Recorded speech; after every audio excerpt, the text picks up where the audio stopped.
So I'm assuming all of you heard what I said before, so I'm not going to repeat that, except to sort of set up the idea that there is this idea of alignment, this big idea that sort of connecting back to the presentation I gave maybe a half hour or so ago, that this idea that social and business, they can and should work together, right? And it still remains a challenge, but we need the power of both to achieve our aspirations. It doesn't mean that some businesses can't do this without a support from the development sector, and it also doesn't mean that some development projects can't be successful on their own. But I think the power of building these kinds of enterprises is really around figuring out collaboration models and things like that.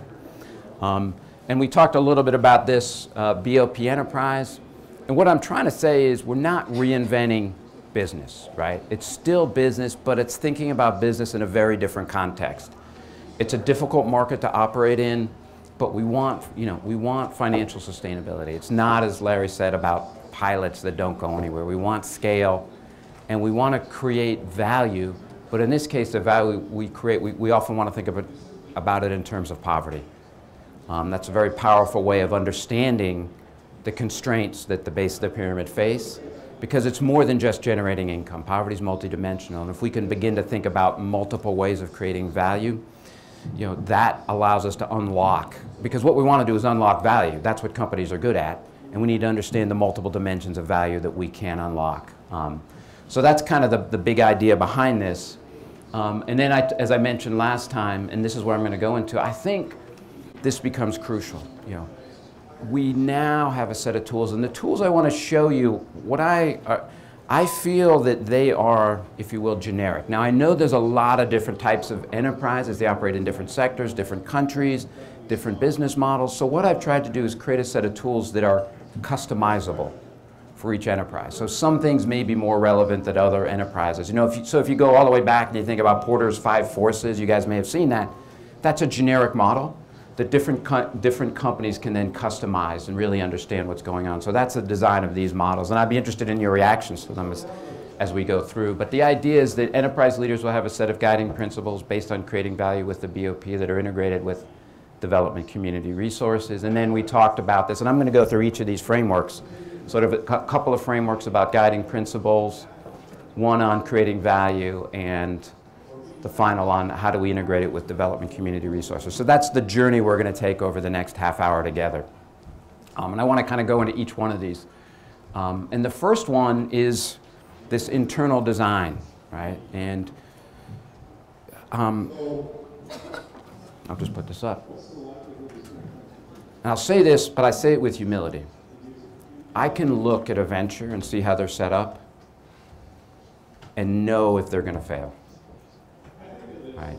If they don't get the design right, the odds of being successful go down significantly. And this is crucial because too many ventures don't pay enough attention to really understanding how do they set themselves up for success, right?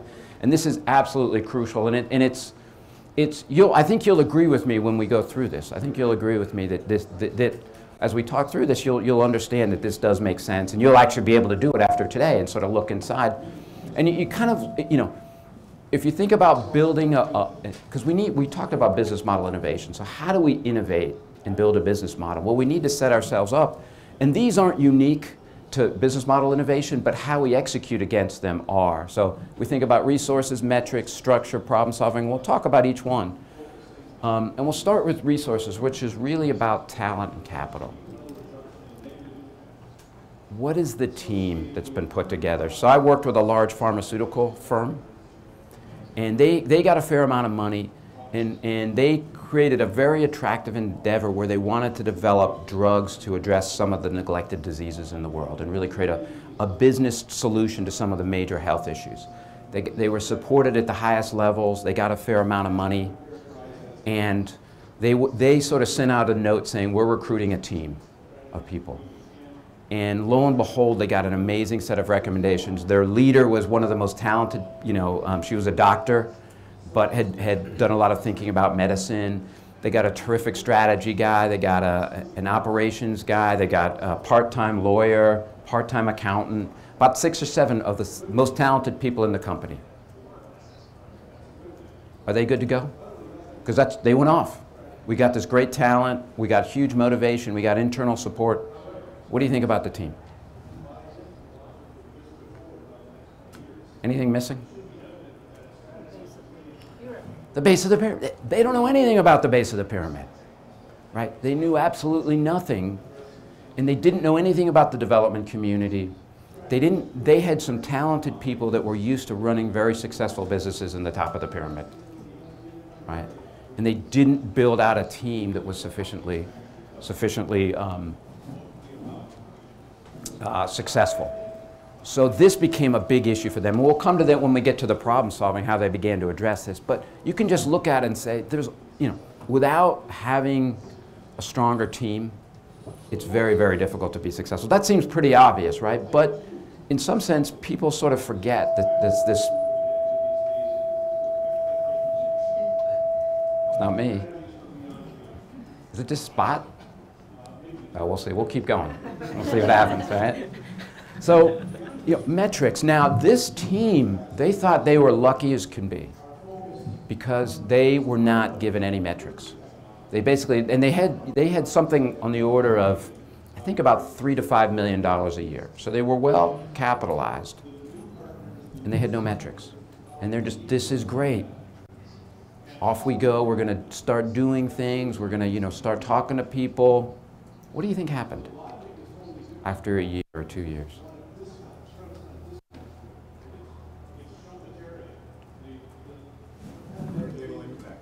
Well, I think that's part of it. If you don't have a plan for where you're going, it's hard to get there. So, right, they didn't really have a clear strategy for moving forward because they weren't measuring themselves. But what else happened?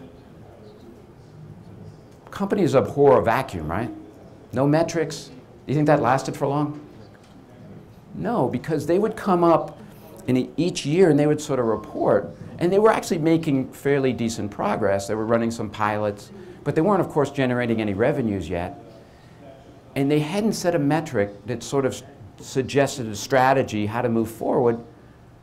So when people were asking about their progress, it was very hard to show people how they were making good progress. And like any new initiative, they had their detractors in the company. And pretty soon, other people started suggesting metrics for them, right? And what happened was, what do you think those metrics look like? They were imposed, and what did they look like? Against the nature of the project? Yeah, it was sort of against, yeah. Financial, exactly. It became short-termism. I have a set of people I go to talk about that problem. For me, and perhaps for you, I'll ask you this: does the set of people change as the problem changes? Do you have a set of go-to people that you usually talk to about pretty much anything? Right? And are you used to talking to people that you might not like, trust, understand? Right? But if we're going to really engage, we have to cross these boundaries. We have to be talking to the right people, even if they aren't the familiar, comfortable people. And too many businesses, especially ones that have failed to develop a strong team, struggle here. And then when they partner, they often do partnerships. And in this example, so it's an interesting example, this company partnered with a really well-known Bangladeshi nonprofit, whose name I'm not going to mention, but they've received a lot of national acclaim, very popular. Their founder is extremely well-known. But what ended up was they did the project that this nonprofit wanted to do. They lost sight of the project they wanted to do because it was convenient, it was easy, they wanted to work with it, they were familiar, it was good PR. But they started solving the wrong problems early on. So again, if you don't get this right, real hard. And then the last thing is structure. That, have you set yourself up? What we're seeing now, more and more companies are thinking about hybrid structures. They have a for-profit. I think we lost the volume, but is that okay? Can you hear me? Good. All right. More and more companies are developing hybrids where they're actually sort of creating sort of a nonprofit wing so that they can figure out how to work with the development community. Because development community is unlikely. We've worked with, say, CEMEX for years. One of the big challenges with CEMEX that we've always seen is, and it was given to me by the leader of Patrimoine Oil. So this is a long-running initiative on housing. And what he said, here's how the leaders of CEMEX think about Patrimoine Oil. You guys know the quinceañera? Is that how you say it? The 15th birthday? Quinceañera? They were like that. The leaders of CEMEX. You can look at my beautiful daughter or my beautiful initiative, but nobody but me gets to dance with her, right? And it was that idea that we're going to own everything, we're going to do everything, and they've really struggled because they've forced themselves to do everything, and they haven't built a strong enough partnership network. And you see a lot of companies doing that. They say, we've got to own everything, we've got to control everything. No, what you got to do is create a structure that allows you to generate partnerships. Because there's a set of people out there that actually know this market fairly well. They're actually willing to help you, you know, with awareness, with a lot of issues. You just have to figure out a way to engage them. Part of that is having the right team. Part of that's having the right structure, right? So you can sort of get a sense now, just from talking, if you don't think about all of these, you know, if you've got the wrong team, you're solving the wrong problems, you know, you either have the wrong metrics or you haven't got metrics and you haven't thought carefully about the structure, you're not going to succeed, right? There's more to it than this, but again, this is what we're trying to do, is think about frameworks. So this is getting started. Any questions? Make sense? Okay. This is sort of thinking about scale, because once you set yourself up, you want to scale. And the scale is, if you will, it's a little bit simplistic, but it's a three-part process of sort of envisioning the venture, kind of piloting, and then expanding or scaling at some level. That's kind of a generic way of thinking about it. And in each one of these, there's some relatively unique things that enterprises need to think about. And I'll just kind of try and highlight a little bit on each one. And the idea, again, is to say, that we only have 30 minutes. We're not going to be able to dive into everything, but what I want you guys to understand is there is some developing best practices here, and not to understand, and even if you don't like them, you know, make them better, right? That's the whole idea of developing best practices. We need to keep learning and getting better. So, you know, co-create, so it's really about co-create, innovate, and then embed, or what I call the CIE scaling framework. And I'll just talk real quick. We talked earlier about this idea of crafting solutions with the base of the pyramid. I showed you this. We sort of talked about how to think about the base of the pyramid, but what I've found is that people say it, but they don't do it, right? So an example that's a little bit over the top, but it's not unusual. Don't want to pick on you, but you and I are in Nairobi, right, sitting in a fancy hotel. Fundas would never do this, I know, so. But we're sitting in a fancy hotel.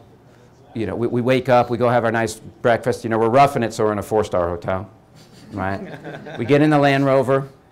It's waiting for us. Off we go. It's crowded. Nairobi takes us a while. We get out into the rural area. You know, we're on the main road. There's a designated stop that people are waiting for us. We get out. What happens when we get out? Are we unnoticed? Everyone shows up. You're escorted to the chief's house. You know, you exchange some pleasantries. Then, because everyone's there, you start telling them all about the venture and how great it's going to be, right? Here's what I'm going to do. Here's what's going to be good for you. You pause once in a while. Do you understand? People, yeah, you know, get a few comments. No, I've got all that taken care of. Let me explain all of this. You know, you look up. It's starting to get dark. Got to get back to the big city, right? Get back in the van. We give each other high fives, right? We've just crafted the solution with the base of the pyramid because we talked to them and they like what we're going to do, right? Now, it's a little over the top, but people do that, right? And Stu is kind of talking about a way of sort of deeper engagement, but you got to figure out how you can make sure that you're actually really engaging, right? And it's very easy to fall into that role of being a teacher and sort of explaining, and then when people sort of give you some thoughts, you sort of defend, right? And usually when people give you feedback, the best thing is almost ask them a question. Like, why do you say that? What could we do? So you're trying to have a conversation, not be the teacher that's got all the answers.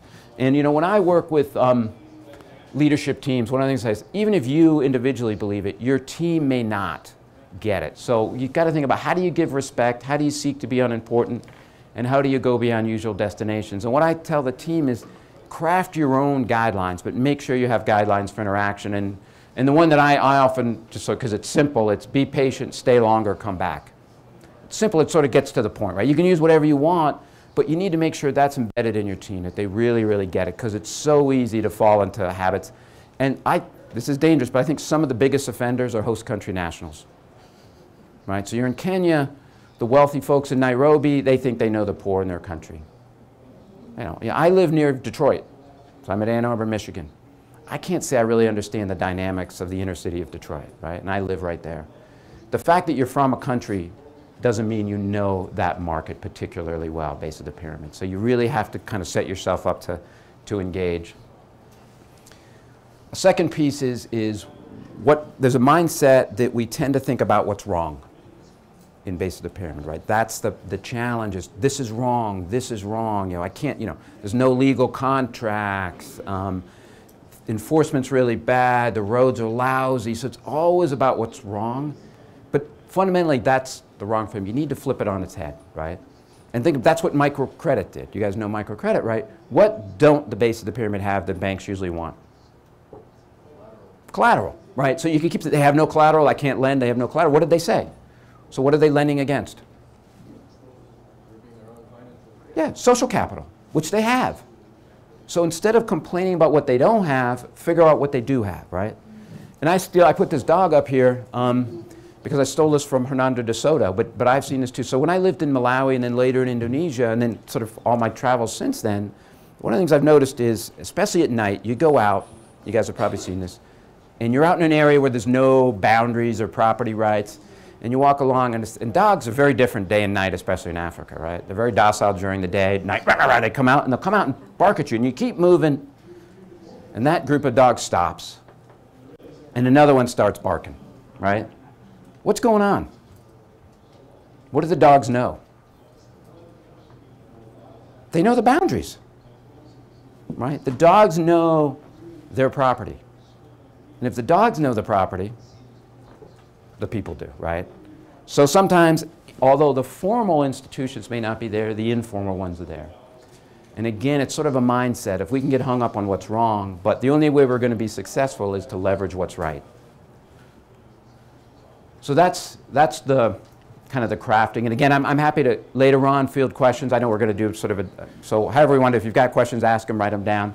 I do want to talk a little bit about pilots. And Larry mentioned this, and I think this is where an awful lot of ventures fail.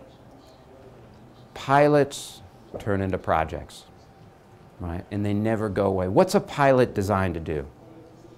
If you were running a pilot, what would you do? You're right here in front of me. What would you do? It's kind of like a test. Like a test. Trial. Yeah, and what's the biggest benefit from a pilot? What would you get from that? See if it could be a possible success. Yeah, you're learning. The whole idea of a pilot is to learn. So the question then is, when you're setting up a pilot, a question I'll ask you, you're setting up a pilot, what are you proposing to learn from this pilot? And obviously, there's not a question for you to answer, right? But so many ventures have never really given it any thought. They just run a pilot because, oh, we want to do it, we want to have a pilot, and then it becomes something that they can't fail at, right? And we've got to keep that pilot, it's going to be our model, but that's not what a pilot's for. Pilots can fail. The benefit of pilot is learning. Right? And if you don't understand it, if you're not testing something specific, if you're not enabling learning, if you're not managing failure and escalation of commitment, these are all issues that so many ventures stumble. They don't run successful pilots. And then I put this here, you're not running an experiment on the base of the pyramid, right? You're not some scientist and you're manipulating the base. You're running a pilot with the base of the pyramid. That means you need to understand the risk and who owns it. You cannot, if you're running a pilot that has a high likelihood of failure, not in the sense of it'll generate learnings but it may not succeed, you need to make sure you're owning the bigger risk. If you're trying to create a network of distributors and you get 30 women to invest half their life savings in this, who's taking all the risk in the pilot, right? So you need to understand the risk in the pilot and who owns that, right? Because it's very, and frankly, there's actually, if you didn't have an ethical bone in your body, there's still a reputational risk that if this word gets out that you're doing that, no one's ever going to want to partner with you, right? So that, so I hope it fits to your ethical side, but also the personal side. That there's, you know, now it may not get out, so certainly some people still do this, but you know, there's some real ethical considerations about piloting. But again, you need to do this effectively. And then we kind of hinted at this, the fortune finding, fortune creating. But markets don't necessarily exist at the base of the pyramid, right? So when you're thinking about this, you have to do, when you're running an initiative, an enterprise in the base of the pyramid, you have to think about two things. You have to build a venture, and you may have to build a market around the venture, right? So if you think about clean water, do we lack technology to create clean water? The biggest challenge I've seen in many, many clean water initiatives is the link between dirty water and disease. And it's not well understood. Now, the first challenge is the water doesn't look dirty, okay? So people look at the water that they're currently drinking, and very rarely is it dirty. You say it's dirty, but it looks clean. 2, they've been using this water forever, right? 3, you're promising a negative benefit. If you use my product, nothing will happen to you. Does that sound attractive? If you use my product, nothing's going to happen, right? Because what you're trying to do is remove things. You're trying to make them healthier. So all of these things make it very difficult. And, you know, even if they used the clean water, are they not going to get sick? So there's an attribution issue that goes on. So the challenge is creating awareness that this really clean water really has benefits for consumption, and people should consider using a different source and probably paying a little bit more.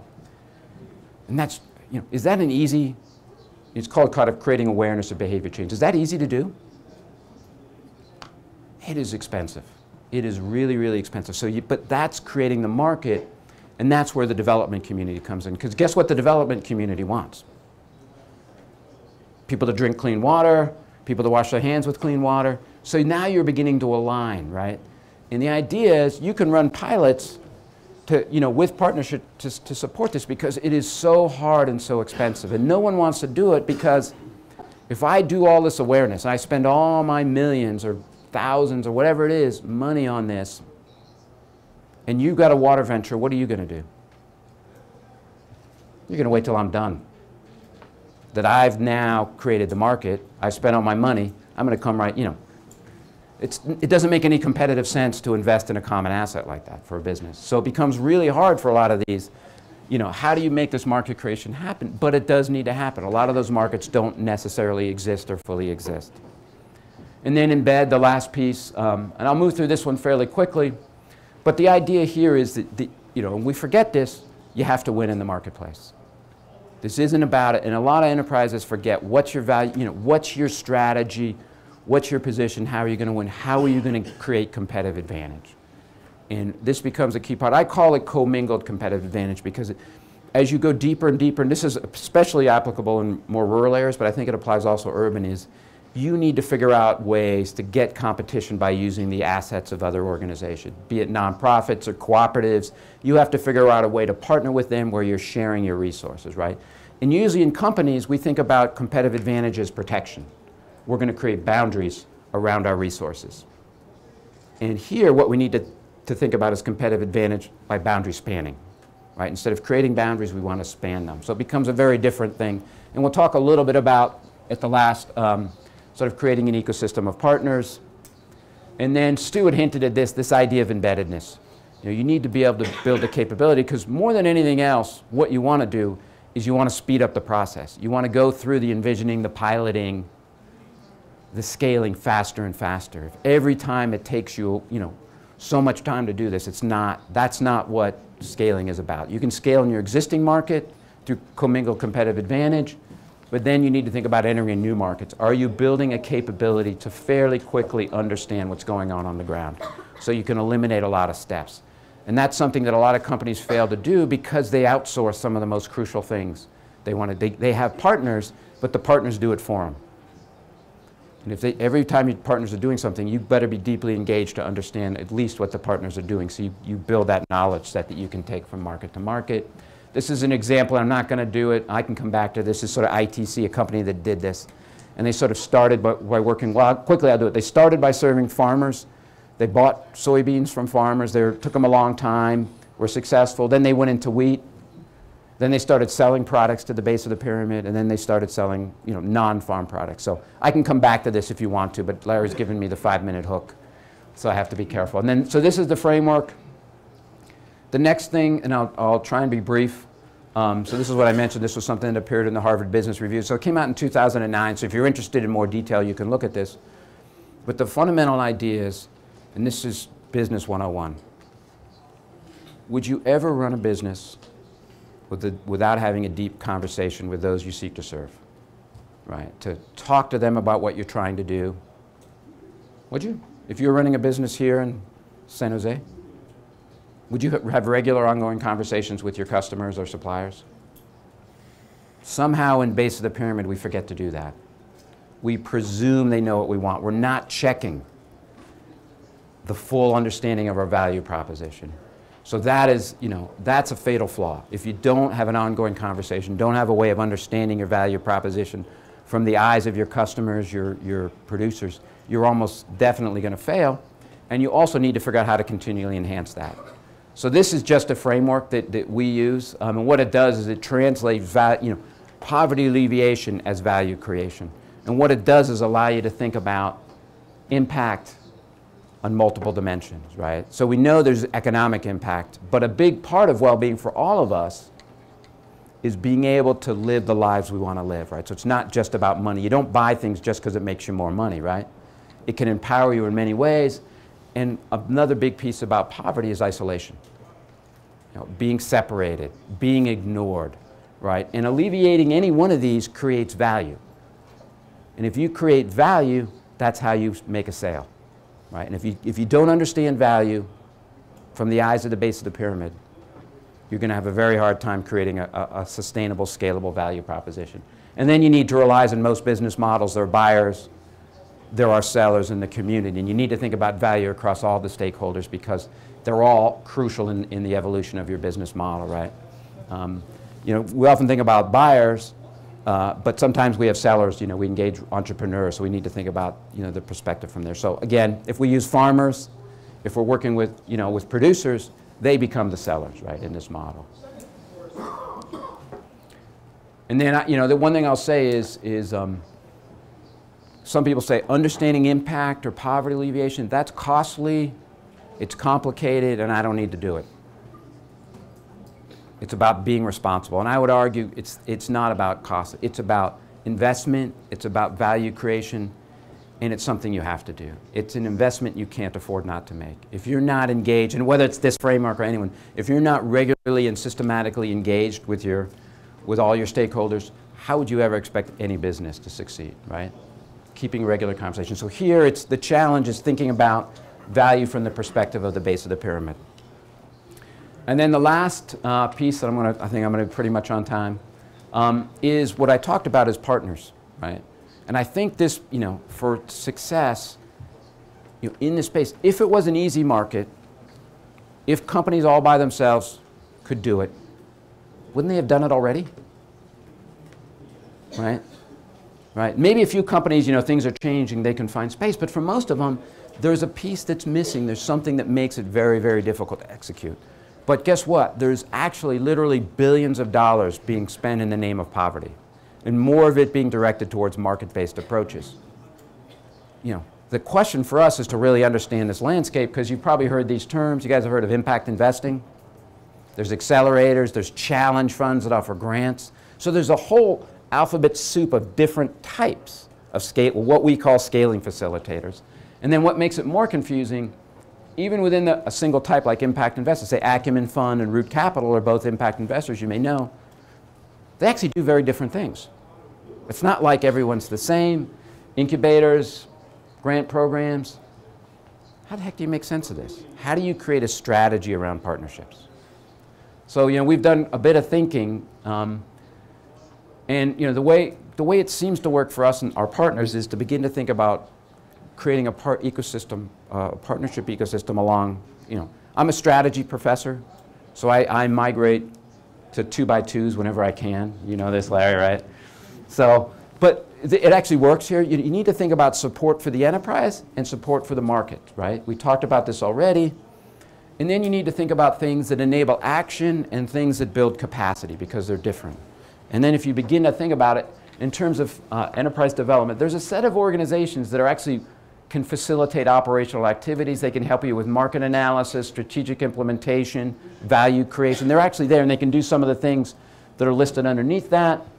There's capacity building. There's organizations that are willing to enhance the organizational capacity. They can provide financial capital. They can enhance human capital. They can enhance the organization's capital, the institutional capital, and they can build social capital. So these are things that the organization actually captures for itself and builds itself. And these are things that actually help it execute. And the same is true in the market side. There's a set of things that can help facilitate market transactions.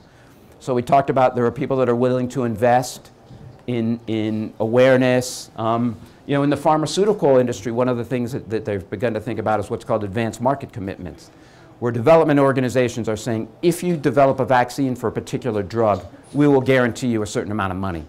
Because generally the reason a lot of vaccines haven't been developed for the base of the pyramid is because companies don't perceive there's a market that can pay for this. So basically they're saying, whereas advanced market commitments, if you do it, there's a prize. It's sort of like the X Prize, I guess, a little bit, right? If you can do it, the first one to do it successfully, you know, and it's a fair amount of money, so it makes it attractive for companies to consider it. You can do the same thing with supply. You can sort of subsidize inputs. You can think about infrastructure, so you can think about supply side. And then there's a role for kind of enhancing the overall institutional environment. You know, you may want to have support. You know, companies aren't necessarily effective in policy advocacy issues, but there's some nonprofits that are particularly good at this. And they can join forces and help you do this. There's also areas where you can build, you know, we're starting to see it in enhanced banking, legal, where the actually institutional infrastructure is built up too. So again, this provides a framework. Now, not every company is going to need everything, but it begins to think about, okay, of all these things, where might I need support? Do I need capital support? Do I have the right talent? You know, do I need to do some demand creation? And then where could I find partners to help me with it? So what it's trying to do is organize the landscape of potential partners in a framework that's useful for managers. You know, I'll say I do think enterprises need to think about having something called a chief ecosystem director. And I made this comment yesterday. I originally called it a chief ecosystem officer, and people said, no, you can't call it a CEO, right? So, you know, for lack of a better term, but I think the idea is either it's an individual or at least it's a job of an individual where they're actually dedicated to thinking about the partnership and the ecosystem. And companies do that now. They have public affairs, they have CSR, so there are people within companies that think about the partners, the network that's outside. You know, base of the pyramid ventures need to be much more aggressive in thinking about how to do this. And it's a very different context. And without doing this, you may luck out, but you see so many ventures either with insufficient partners, no partners, or the wrong partners. And guess what? This is also dynamic. So it changes over time. The partners you have in year 1 probably should not be the same partners you have in year 5. Right, so, and I think it's crucial. And I think this is a big piece that we're still trying to understand a little better. I think I'll skip this one. So that brings me to the end, right? It's just sort of saying, if you're going to do this, we have frameworks. For those of you doing this, we need to build even better frameworks. These are sort of relatively high level, but there may be some ways of taking this. If we're really focused on serving, you know, ag, particularly dairy, where are the areas where we refine this even better? So there's opportunities to go even deeper. But in this space now, I think we can comfortably say there are straight frameworks, best practices that can help us be more successful, and we need to get better. So I think that's, again, I think I'll skip this one. I think that's it, right? I'm going to stop there. I'm about on time. So, good. Thank you, guys. I'm around, so.